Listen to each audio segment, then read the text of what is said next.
Welcome back, everyone, to another episode of BBP News. I'm Nicholas Rod. Chris Baker's here with me, and we are back for another Monday morning episode. Chris, start us off in the usual fashion by giving us the weather for today. In Los Angeles, California, it is partly cloudy 71. In Houston, Texas, it is sunny 77. In Chicago, Illinois, it is partly cloudy 64. And in New York City, it is sunny 63.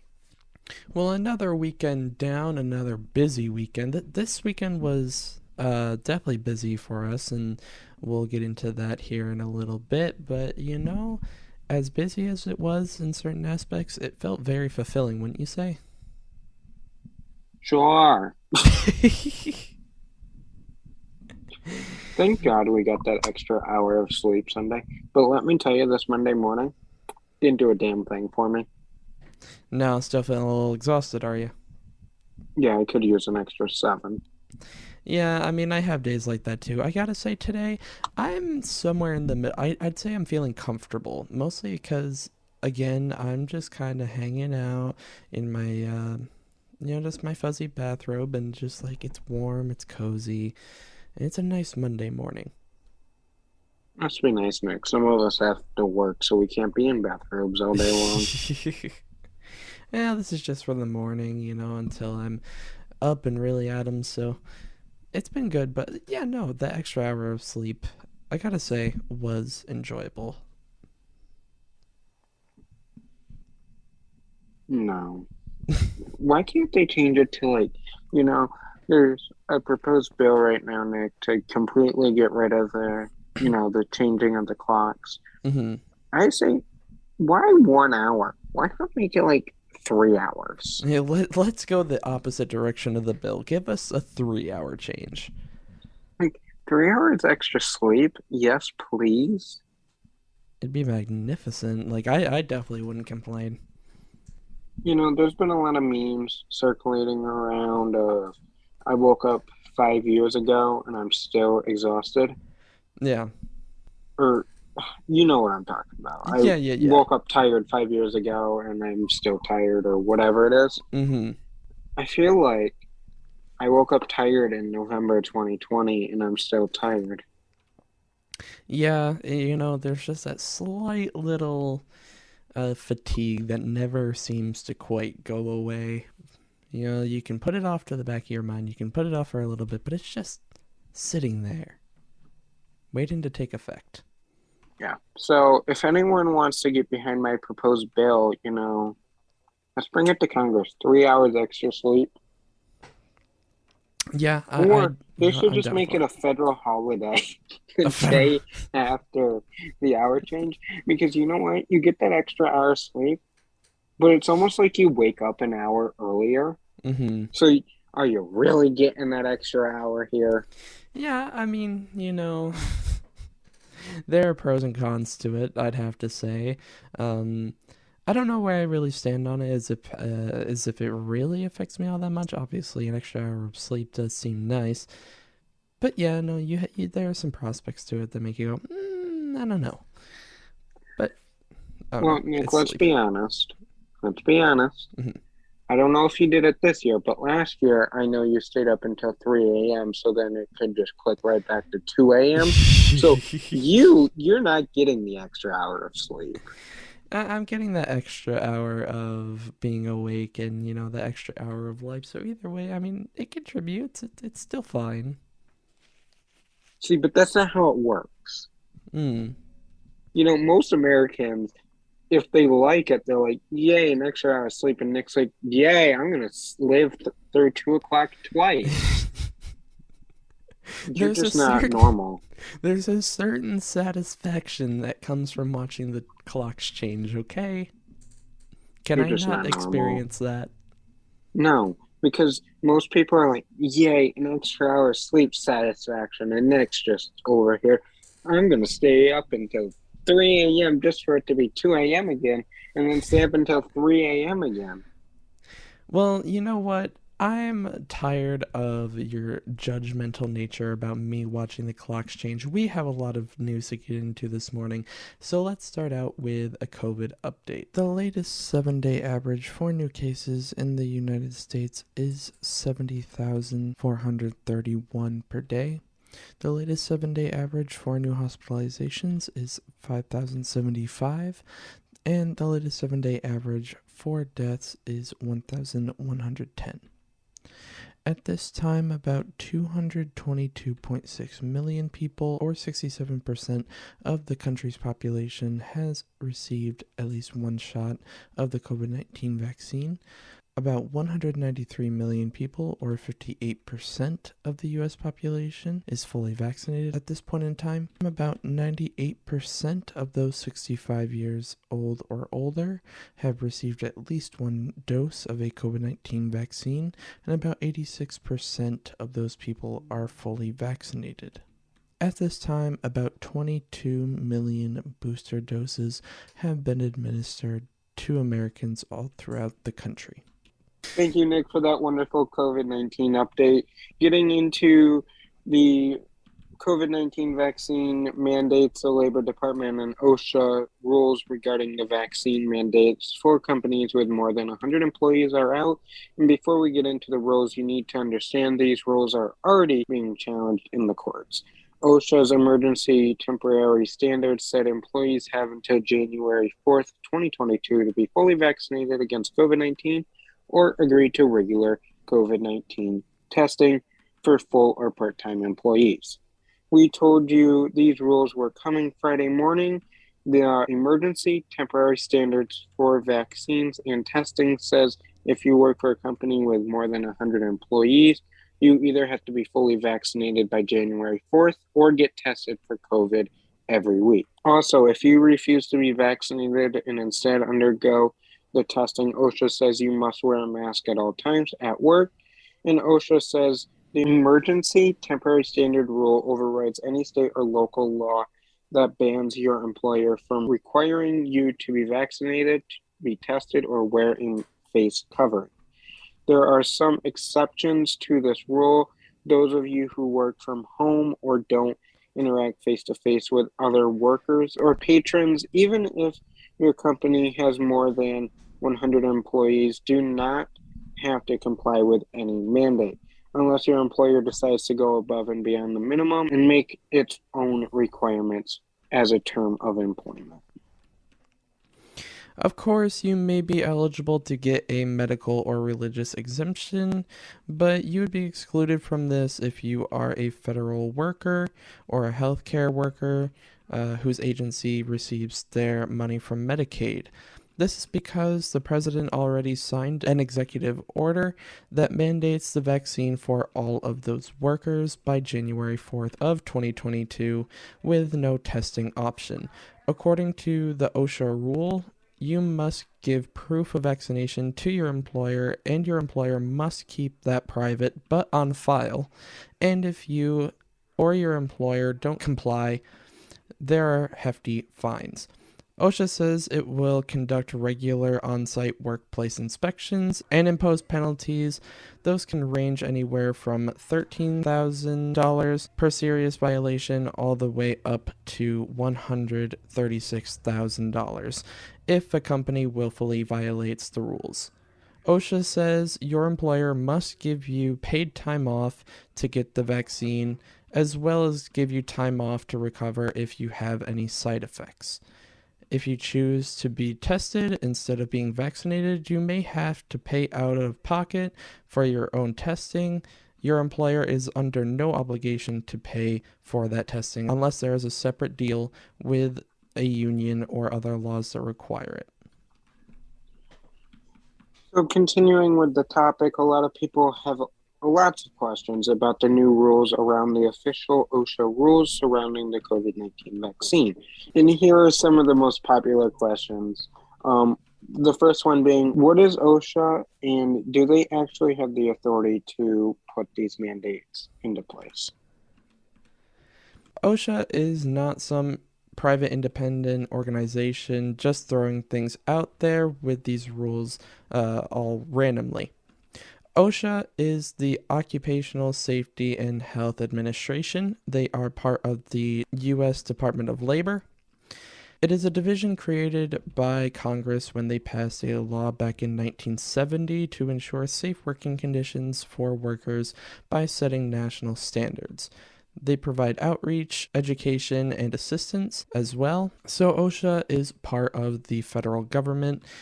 In this case, they were ordered by the president to come up with, distribute, and enforce this rule. Is this rule illegal if my state has banned vaccine mandates, and do I have to follow Lawsuits are already being filed, and a federal judge has already temporarily blocked it. There are several lawsuits piling up over these rules, and we won't know an in depth outcome of those just yet. States like Florida, Missouri, Louisiana, Indiana, and Texas, just to name a few, have all filed lawsuits in separate U.S. courts of appeals. Some private companies have filed a lawsuit as well. Their arguments are exactly as expected. They believe the federal government is majorly overreaching with all of this. it? This doesn't apply to the United States Postal Service, does it? For some reason, a lot of people have the idea that this does not apply to the USPS and whether or not the postal workers need to comply with this new OSHA rule. The fact is, OSHA specifically called out the USPS and says yes, they must comply with this rule as well, just like everyone else. The CDC, White House staff, and all other federal employees and contractors under the jurisdiction of the executive branch must comply with a stricter version. Federal workers must be fully vaccinated by January 4th, and they have no testing option like we said before. Notice how we said the executive branch. That is because the judicial branch and the legislative branch cannot be ordered to do anything by the executive branch. This is because we have three co-equal branches of government in this country.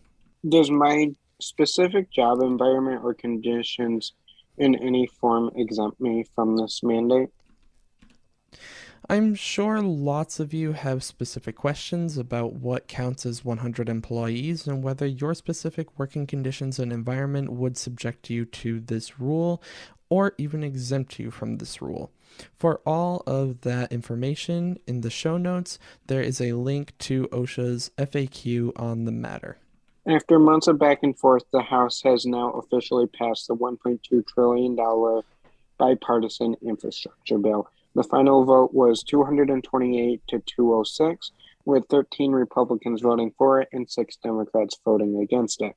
This bill has already passed the Senate back in August, with all Democrats and independents voted yes, along with the 19 Republicans also voting yes for it.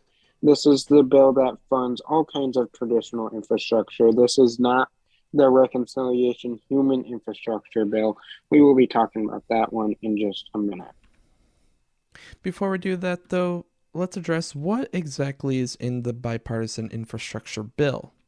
It includes $550 billion in new spending over the next 5 years.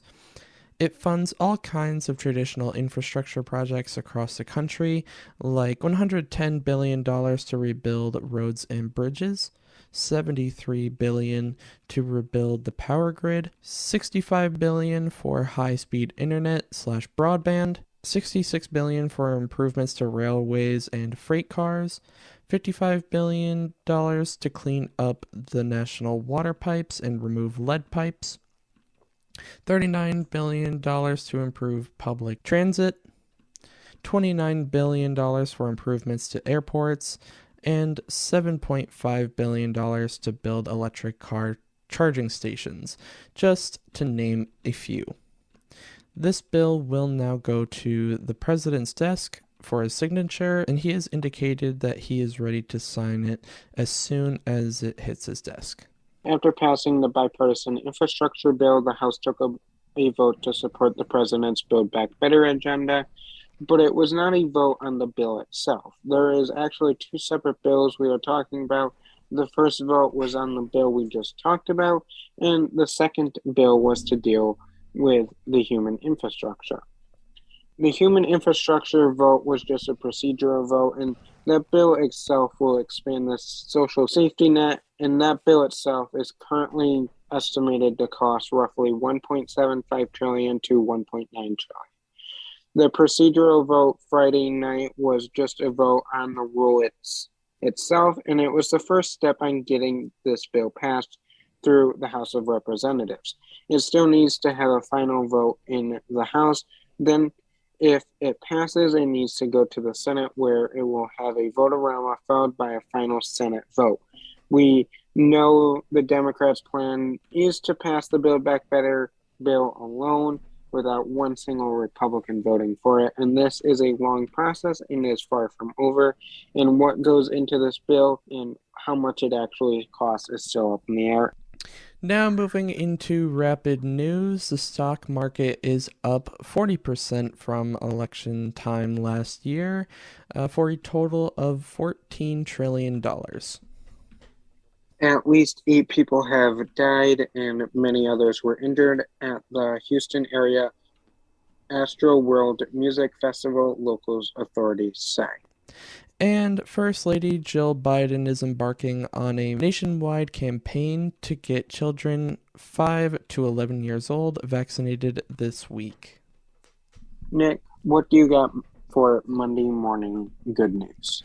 All right, so this story, just straight up cool. It's a short one, but I just had to share it because, I don't know, I thought it to be pretty interesting. So there's a place in California where they do an annual scarecrow competition around this time of year.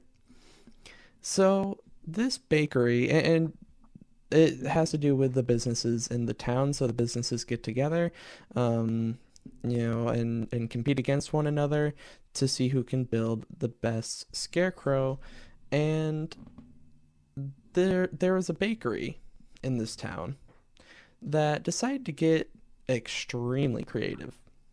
So they took the alligator by the name of Loki, who is a Marvel character, and made Loki out of bread. You heard me right. They decided to make the alligator out of bread. So what they did was they formed a base made out of chicken wire, and then they molded the dough around that metal base, and then they put it in the oven. Well, they did this several more times. They had to add a layer every time, and then they got the general shape of it down. And then they even went as far as to make scales for it. They sculpted the scales using the bread and cooked all of that. So by the end, they literally had a um a sculpted alligator made out of bread for this competition.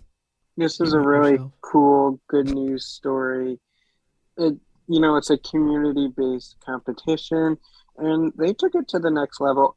I kind of want to say they're a little bit of a show-off, but since I like baking too, there is probably nothing that would stop me from doing that as well. So I have to give them credit where credit is due for this one.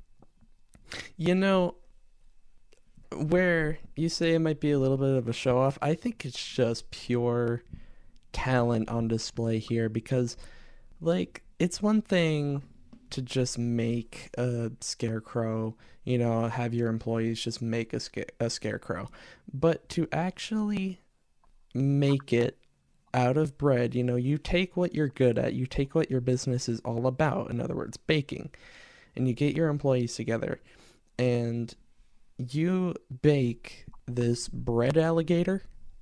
That's amazing, and I love it so much. You know what? You can say you've never had a bite out of a bread alligator net. I Maybe it would tastes even better than love. a loaf of bread. Look, I want to taste that breadigator. I'm calling it a breadigator now. It's official. You do that, Nick. While Nick's wanting to taste his red gator, I'm going to wrap up the show because I think Nick is now dreaming about eating it. That is the end of this Monday morning news episode. Make sure you come back Wednesday morning for a dumb law. But until then, make sure you follow us on BBP News' Twitter account for the latest 24-hour breaking news so you are always in the know. Check out our personal accounts and head over to Medium to see what we are writing about over there. Until Wednesday morning, have a great start to your week, everybody. Bye.